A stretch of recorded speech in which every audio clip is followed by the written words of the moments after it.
hypnotherapy, regression therapy, EFT, all of these therapies are intervention therapists. Yeah. So the client Well, has listen, a I tell you problem. what, because I want to come on to the EFT, and I definitely want to come on to the regression piece.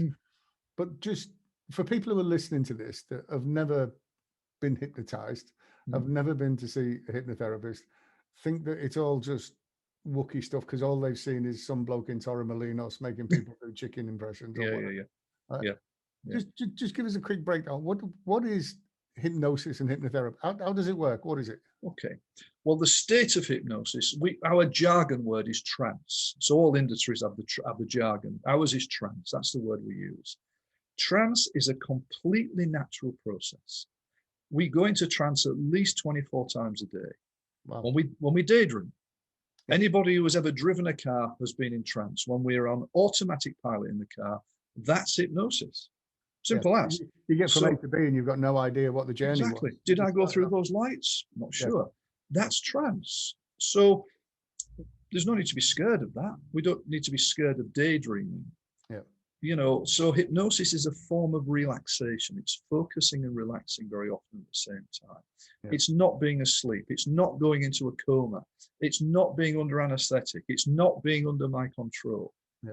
It's a state where the subconscious mind, the deeper mind. I think that's an important thing, isn't it? You're not under anybody's control. No, not at all. No, you're not going to do anything that you don't want to do. Absolutely. That's the thing. So, people often wonder because they have seen stage hypnotists. And I cannot abide the concept of stage hypnosis. I think it's awful and it's dangerous. Yeah. So for me, I think it should be shut down.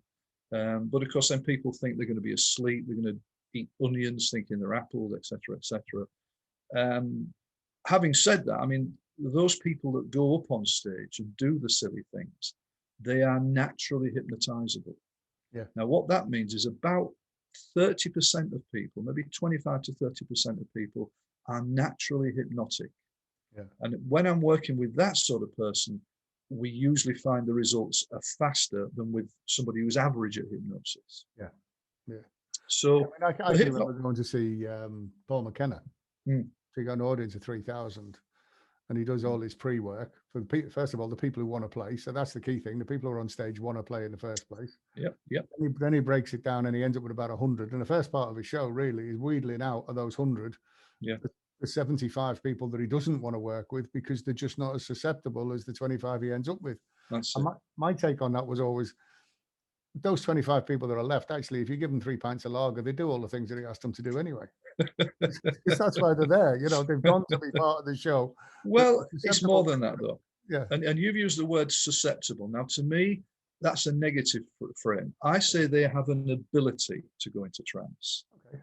Like some people have an ability to play sport, or to play musical instruments. Yeah. It's a gift. Right. So that 25, 30% of people, they have a wonderful ability. And in a hypnotherapy setting, using, the hypnosis is taking people into trance. The therapy in hypnotherapy is what we do to get people better.